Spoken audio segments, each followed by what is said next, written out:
Hello, ladies and gentlemen. I'm here today with a real special episode of the Beyond the Ring with Big T Wrestling Podcast. This is episode number 328, and I got a treat for you guys today, a real special treat. I have with me two wonderful women that I'm so proud to have back as guests, and two women that I'm also very proud to call my friends.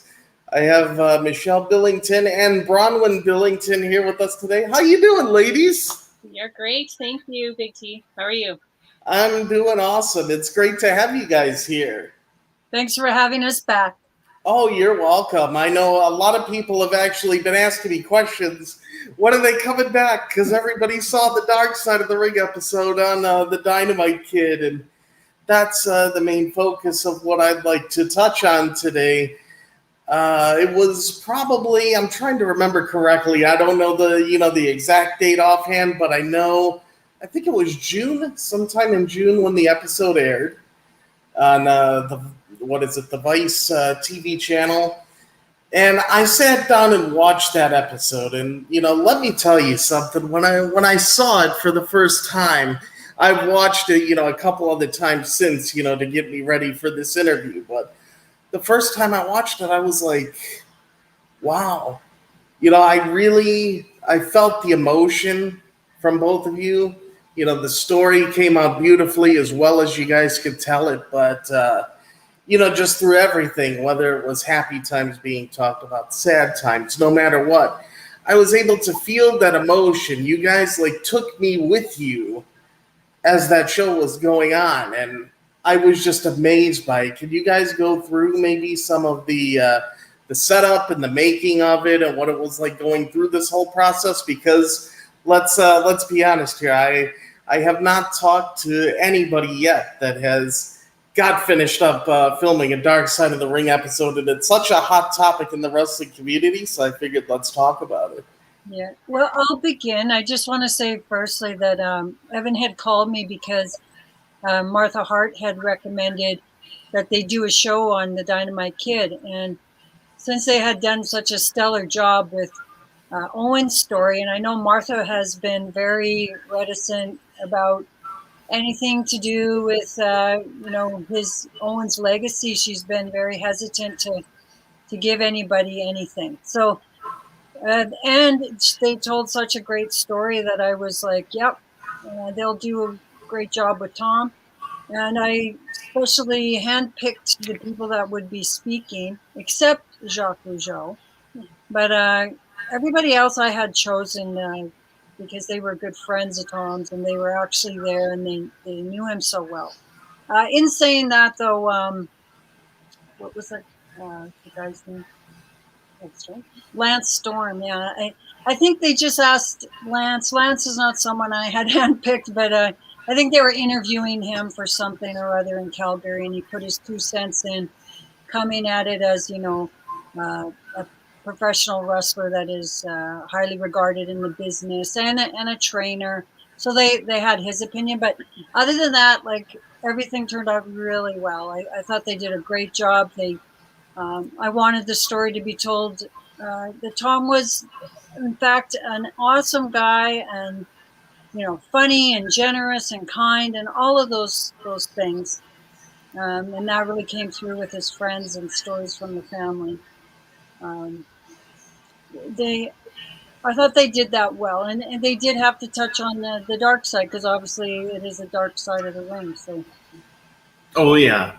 So I was really pleased, and when I gave them my stamp of approval at the end, they were quite pleased, because I know they, especially Howard, the story creator, he really wanted to make sure that my bit at the end there, that if you talk about the violence, you talk about CT, you talk about depression, he fought to keep that in. So, and I really appreciated that. And that's a very important point that you made at the end, too. I'm glad that they did keep that in, because that's important. Yeah, we were overall really happy with it. Of course, it is the dark side of the ring, so we knew what we were getting ourselves into. But like my mom said, the message we wanted to send across really came through. And after reading everybody's comments and stuff on the episode, it was mainly positive. So I think that they did a really good job of conveying the message we wanted to send. Now, what kind of mental preparation, if any, like, do both of you have to go through talking about stuff like this? Because I know it's got to be a mix of all kinds of emotions. It has to be difficult, maybe some happy emotions, a little bit of everything. Like, when you're going into something like this, do you have to kind of sit down and go through like a mental preparation to get yourself prepared for what you're going to talk about? Yeah, I was myself personally, I was really nervous beforehand. So I started meditating just to get myself mentally ready. Something my sister has been really getting into, my sister Maris, that was in the episode as well. And so she recommended I try it, and it just helped me like calm my nerves and just kind of let, things happen the way they're supposed to. And so that's the mindset that I have. And for me, for all those years, we didn't talk about their dad, except maybe, I have a quick memory or something. But, when you are going through something like that, you don't talk about it all the time. I'm sure Martha and the kids don't sit there and talk about the tragedy all the time. We do talk about the good things, and that was easy to talk about. But the hard stuff is like, that stuff was so in the back of my brain. I was like, oh, it was quite triggering just to be talking about that stuff again. But I knew I had to talk about it. And I had to go through a lot of pictures. They didn't use very many for all the work I had done, but I sort of cataloged. Everything has been in boxes and storage. Like even the things you see behind you, it's always been in storage. So it was a good reason to take everything out. And, he's been gone for 2 years, and it really brings him back to us. And I could tell the kids a story about each piece. So that has been great. Just a fantastic episode. Really one of my favorites. It really is. I was like, oh my God. And when you were talking about some of the things, Michelle, it really brought me back to when we did our very first interview together. And I was thinking, wow, I remember some of these stories, and I loved how you were able to basically get them all together, like things that we've talked about in the past, and I'm sure that you've talked about with other people, and just put it into that episode. Really great. And they did edit quite a bit out. I mean, I talked for 4 hours nonstop. And the girls were supposed to meet me at 6:30, and they were still outside waiting because there was COVID restrictions. We hadn't went into full lockdown yet, but there were restrictions on the set. So they had to wait outside till it was time to come in. And I was still talking till 7:30. And they were actually running out of tape. And it was the last day of the filming. And the guy's like, "You haven't said anything dark yet." And I was like, because I don't want to. But I did. I was doing it chronologically, and all those wonderful years we had together. There was lots of funny stories, and all of that stuff is, I guess, on the cutting room floor. Bornwyne had a lot of stories too that, and even the stories I did tell, they just took little snippets. Like, it sounds like he was upset because I didn't want to drink, but there was other things going on that I had explained. But whatever, the whole point of that story was he was mad for 4 hours over a small thing. It was just to show how, at the end there, anything could set him off, and he was having difficulty controlling his anger. Yeah. Now, with this, when you guys sat down, of course, they bring the whole camera crew in, they do the whole thing. You go through your preparations, then you talk. Like, Michelle, you mentioned you talked for 4 hours. Actually, while you answer the next question, I'm going to put a light on in here because I noticed I'm starting to get kind of darkened out with all the light behind me. Sorry about that. But, Bornwyne, and, maybe you could speak for yourself and for Amaris. Like, Michelle, they brought you in for 4 hours to talk. Was it the same case with both of you? Like, did you have to sit down and talk for hours as well? And then they go through and kind of edit stuff out? Like, did you all meet at one time, or did they have different days scheduled for all of you? Like, How did all that work? So Amaris and I actually filmed together. We went on the same day, and my mom was the next day. But Maris and I both talked for an hour each. I went first, being the older, braver sister. I went first. So I talked for an hour, and then they said they had to reset the scenery to make it look like we were in, different houses or whatever. So they're like, come back, like go for lunch, and then come back.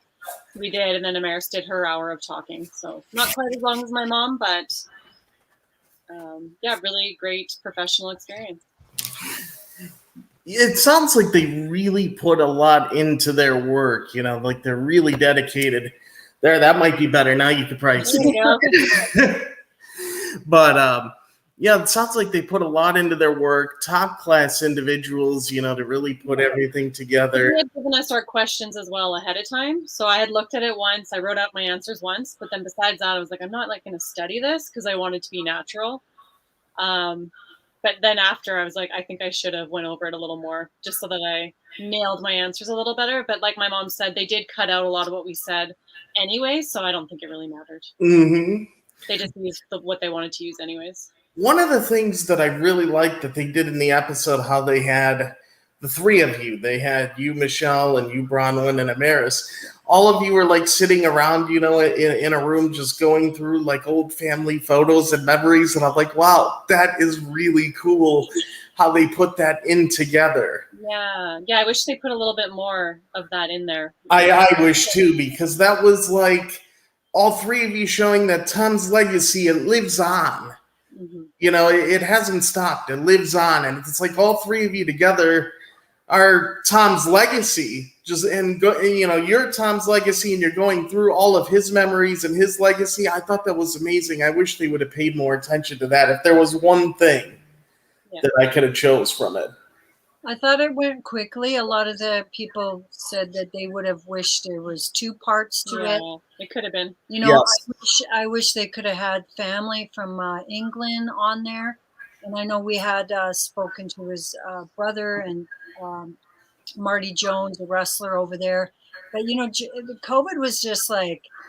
made it really hard. Yeah, because the restrictions were happening and borders were closing, and it was very difficult. But certainly if the fans wanted a part 2, it would be nice for them to go over there and talk to his wife Dot and his brother Mark. I really do hope that they have a part 2. Was there any discussions of it or any indications, or is that something that you can't talk about? No, he just said that there was so much good footage, and he was sad that he, because Howard was the one that had to decide what was getting cut, and he was like, and I had Wayne Hart. So out of all the Harts, I didn't want Bret Hart because everyone knows what Bret has said about Tom, good and bad. So I thought, no one ever hears about Wayne. And funny enough, Wayne was also on Bret's documentary at the same time. They were kind of filming those 2 things at the same time. So I was happy to see that Wayne was actually on Bret's documentary. But he did a great job on ours. And they said he didn't have enough of dark stuff. And I go, well, there wasn't any dark stuff. Tom lived with Wayne for 5 years when he first came here. And that was my point, that, there wasn't anything to talk about except maybe he ex-laxed the neighbor. That's about it. But Howard said there was one story about Wayne talking about Tom went to go see Wayne on his way out of town when he was leaving, waiting for his flight. And that was a good story. And he was really sad that they had to cut it because it's really only 45 minutes. So Yeah, because you got 15 minutes of commercials in that 1 hour time slot. Yeah. Now, when you, Bronwyn and Michelle, when you two had to sit down and watch this episode as it aired for the first time, now, were all three of you, Amaris included, were all three of you together to watch it, or were you all separate? And if so, what was it like sitting down watching the finished product? What kind of emotions did you have when you saw this all wrapped up and all your hard work put into this? So we will all we got it 2 days early. The producers emailed it to us. And it was a surprise. We didn't know we were going to get it early. So we expected we would all watch it together. But because we got this surprise email, all of a sudden we were eager to watch it and kind of watched it all separately, and maybe it was meant to be that way. I think we all processed it differently. So I know that I certainly needed the time to process it. I took a few days before I even replied to the producers about what I thought about it, and I had to watch it a second time. So just like, it's so surreal seeing your life or your father's life and, you know, your mom's story on the TV, and everyone's going to see this. So I really had to take some time to process it. And once I saw everyone's comments on it, I felt a lot more positive, and I was relieved. Mm-hmm. So I was at school when I got the email, and school's over at 4:00. So I just sat there and I watched it alone in my classroom, and I just thought they did a great job. I messaged Bornwyne and Amaris, and I said, I think we did a great job, and we really need to celebrate that, you know, we did good. And I know my sister was really happy with it. She felt really proud of it as well. I'm not sure why. It just took me a second watch. I had to really process it. But it's understandable. It's understandable that sometimes you need more to process, you know, than others, and because this was a lot. It really was a lot. Yeah. What does it mean to the three of you to know that you're keeping Tom's legacy alive and you're keeping things going and telling his stories and everything? What does it mean to you to carry that legacy on? Well, for me, I feel like, you know, when the CNN story came out, someone called me from CNN and said, Bret Hart has recommended that you speak on your time with Dynamite Kid. And Chris Benoit had just, you know, killed his wife and son and himself. And I just, that whole thing, like Chris, like wrestling's such a close-knit family. And I was just in shock of it all. And I just thought, you know, Tom and my story with Tom was like a good thing. Like we, you know, he was experiencing violent outbursts. He didn't have control over it. He had all these injuries and prescription drug dependency and alcohol, and I just didn't. I tried to help him. I couldn't. I had to start saving my kids. Like I had to think of their futures, and having him not in it is a sad, scary thing, but I had to do that. And so I accepted, yeah, I'll do the story. And I thought Bret wanted me to tell them about the violence because that's what the Chris Benoit story was. And in doing so, they did, on the cutting room floor was all my signs of suicide and depression and brain injuries. All of that went on the cutting room floor, and it just ended up that Tom was a monster like Chris in the end.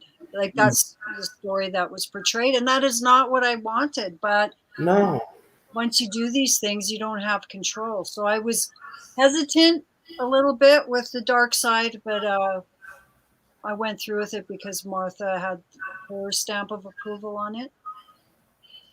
And I think I've rectified everything. Like it's all straightened out now. I think fans understand that Tom was a different person those last 2 years we were together. He was not the same person. And we know now with CTE that families, like it happens so slowly, families don't even notice it. Yeah. They don't notice the change because it happens so slowly. So yeah, I'm really happy with that. Now, it's interesting that you brought up the whole CNN interview because I remember that actually. I believe CNN titled it Death Grip. And I actually remember you on that interview, and I believe it was on the dark side of the ring. I'm pretty sure it was. I don't think they showed it a little. Yeah, they showed it. Yeah, that's right. And I remember you mentioned that, you know, Amaris and Bornwyne, they didn't know about it. And then you had to sit down with them and talk with them about it because, you know, the day before that Death Grip special aired. Now, Michelle, for you as a mother, a loving, devoted mother, when you did this Death Grip interview, I'm sure that was in the back of your mind that you have to sit down with your children now and discuss, you know, the past. And I could only imagine how difficult that was. Like, what was that even like? Bringing that story out on Death Grip and then having to sit down and talk with Bronwyn and Amaris about it. Yeah, well, the Dark Side showed Bronwyn and Amaris as little children, but they weren't. Amaris was 16. Okay. And how old would you have been? Make me math. I'm 7 years older. 23. She was 23, and my son was 20. So it's not like they were little children. It's just that, Okay. just their whole lives, they just had never. Bronwyn didn't see anything except that the tussle at the end with her dad when I gave him the one-way ticket to England. So other than that, she had no idea. It's not. And I could tell you on my hand, I could count the amount of times that he had one of these outrages, right? Or they called them roid rages, but they weren't roid rages. They were just uncontrollable emotions that he did not have control over. And like you spoke of, it was probably all a result of CTE. Now that we know what it can do today. Yes. Now, as far as everything, you went through the whole thing, you watched the episode, you had a great experience.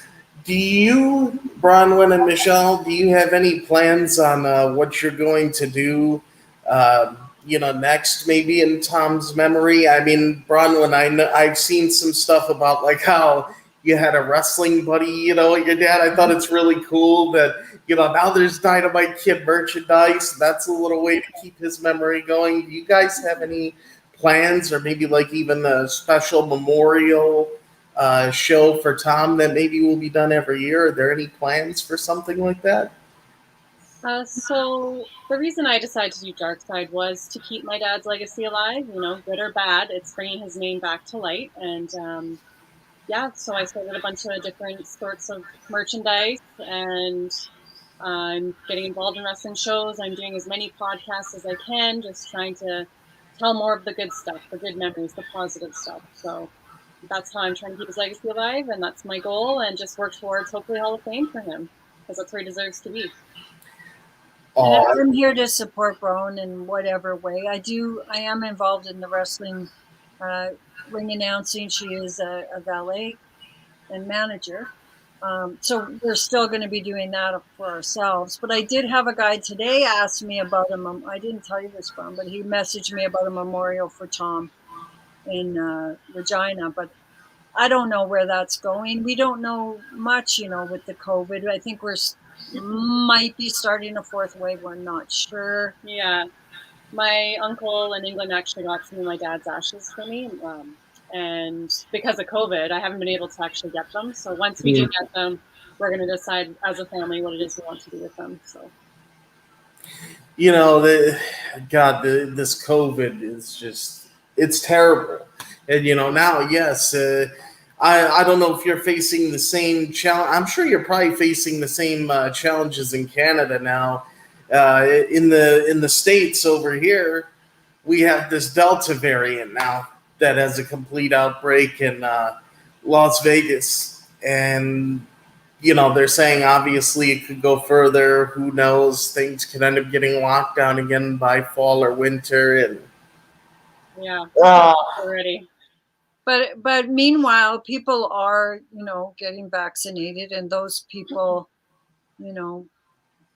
can move about freely. No one's saying unvaccinated people can't move around, but I know Quebec right now is saying they want passports, vaccine passports. So I don't know if we will or not. We seem to be the cowboy province of Canada.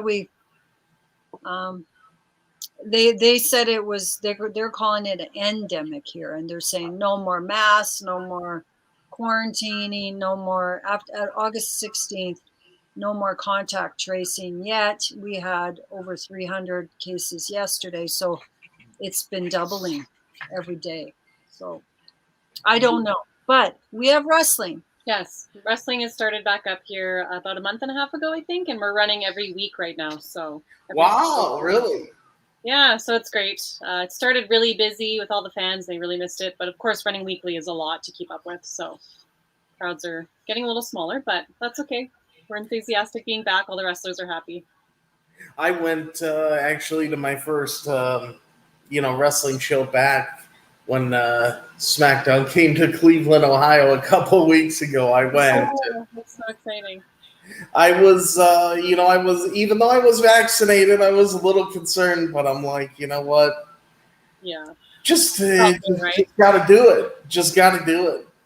Can't stay in here forever. I mean, I got vaccinated, and I didn't really get that sick. I had the first shot. I had maybe little bit of fever, a little bit of nausea for maybe like a day or two, and then the second shot I had pretty much nothing. Oh. Yeah. Yeah, so we're hoping everything gets back to normal. It's just I'm worried about this my students, my grandchildren, the ones that are under 12. Yeah. 12 and under.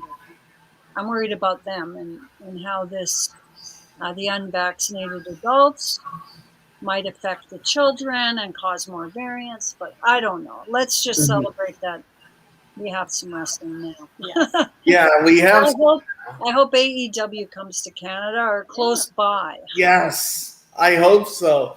Oh my God, they got so many great things that potentially could happen if everything falls into place. Where all these things happen, like getting Daniel Bryan, who will be known as Bryan Danielson, and then getting CM Punk back. It's like, oh, what about that? So what happened with Daniel Bryan? Why he left WWE? Because I'm a little bit out of the loop right now. Did he just choose not to resign?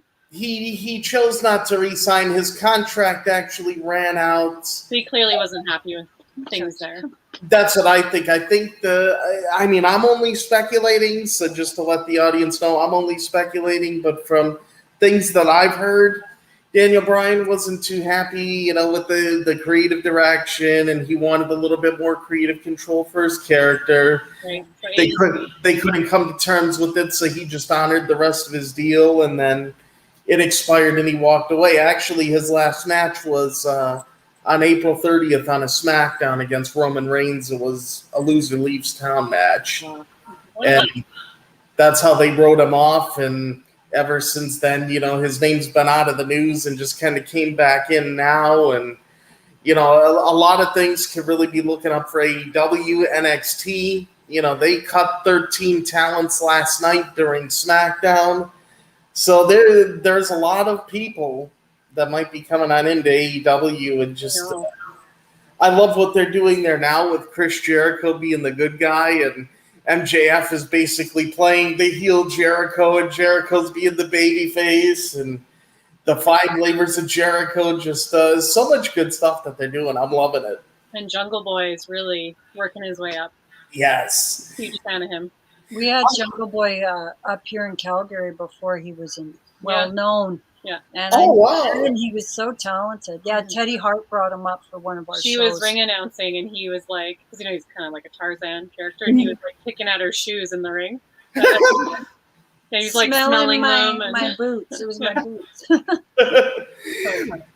What do you, both of you, especially as women and wrestling fans, how do you feel about the AEW women's division? Because right now I feel it's the best, and for some reason, one of the stars there in AEW, I feel that's just going to do incredible things that I feel is on the verge of that superstardom. Stepping into megastar is Britt Baker.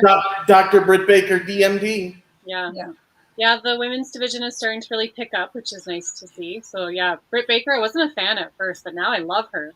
Because at first she was face, and she didn't really suit that. And when she became heel, she's just been amazing. You know what it is, Bron? I'll tell you exactly what it is. I think I might have the pinpointed answer as to what made us fall in love with Britt Baker, because it's what did it for me. Mm-hmm.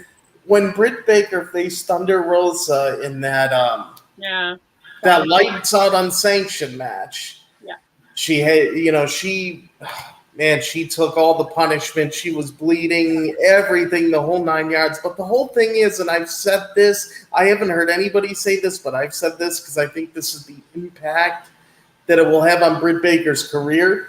Even though she lost that match, the loss to her did better. it's basically like, Mick Foley losing the Hell in a Cell to The Undertaker, how it gave him that notoriety and that standout, moment.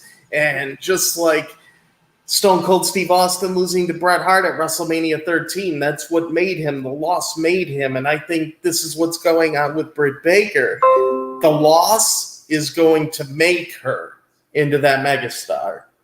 I'm hoping Charlotte comes over with her dad. Well, yeah, because he was let go too, right? Yeah, Ric Flair was like, oh. Come on over. Yeah, Rick should come on over. Charlotte, her fiance. Oh, I'm really happy about Chavo Guerrero as well coming to AEW. I just love him so much. Yeah, and he's the perfect manager for Andrade, who is Charlotte Flair's fiance. There you go. And how do both of you feel on the topic of wrestling as well? I heard, I don't know if both of you heard, but I heard a potential of a Queen of the Ring tournament in WWE to crown the first Queen of the Ring. Yeah. But interestingly enough, supposedly the finals. Oh, who do we got here? This is George. Hi, George. Hi, George. Not Georgie, but Georgie, he's a good boy. How you doing, Georgie? Welcome. hi, Judge. Judgy. Queen of the Ring. I mean, it's about time. Yeah, and the finals. Get this: the finals, from what they're speculating on, might be held in Saudi Arabia. Oh wow! Yeah, That'd and be, I hope Natty's leg is okay by then. Yes. Right? I was wondering what was going on. I didn't she have some type of minor surgery or something? Just rolled her ankle. Like that.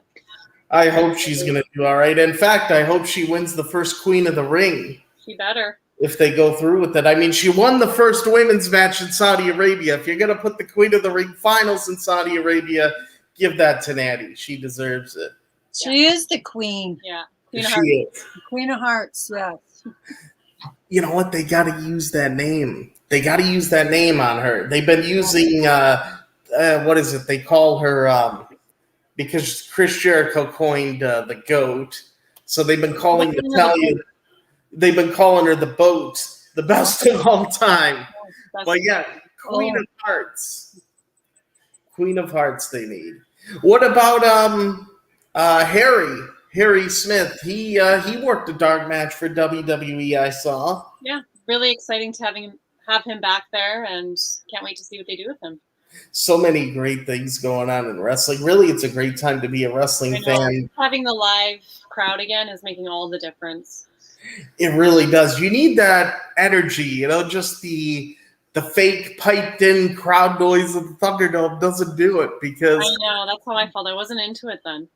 I don't know if you guys know about the Thunderdome, but of course you do, but like the mechanics of it, because I was on it a couple of times. I figured I want to try and see. Yeah, I wanted to try and see the mechanics and gauge how they do this. Yeah.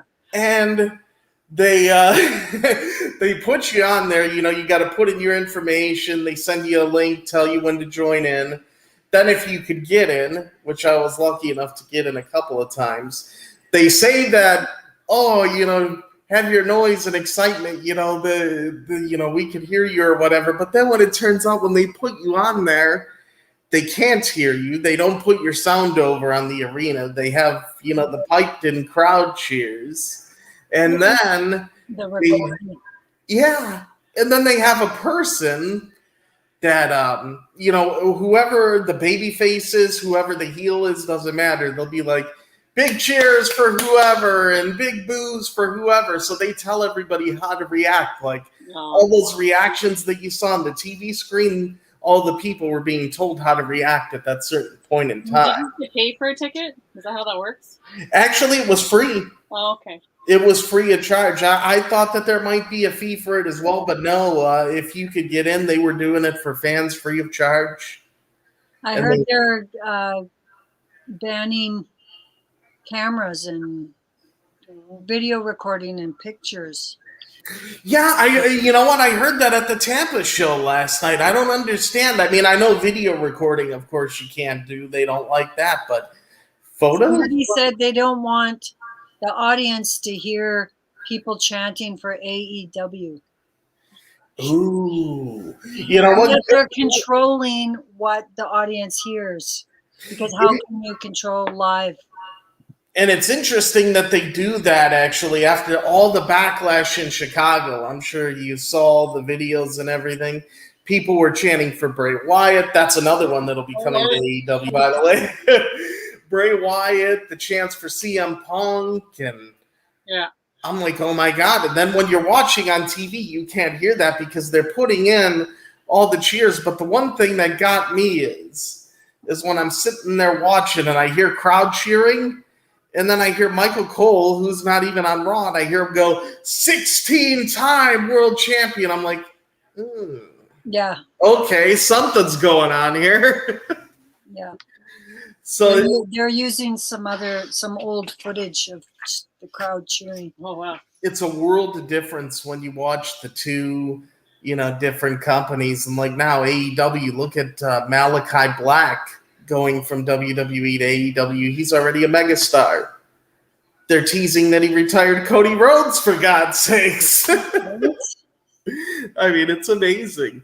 Oh, and Bornwyne, real quick, I wanted to touch on this, actually. I know I did tell you when I did receive this, but... Oh, the picture!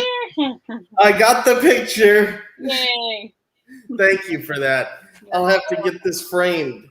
I was going to say, you got to frame the doll. Yeah, I definitely got to get a frame, and I got to put it up somewhere. I'll find a good spot for it for sure. I appreciate that. Thank you so much. You're so welcome. And do both of you have anything else that you'd like to throw in before I close us out here? I'd just like to thank the fans, the fans that are reaching out. A lot of them are really touched by, my role or Bornwyne's role in the dark side, and they're thanking us. They're just like, oh, you give us hope. And like, do you want to talk about people with that?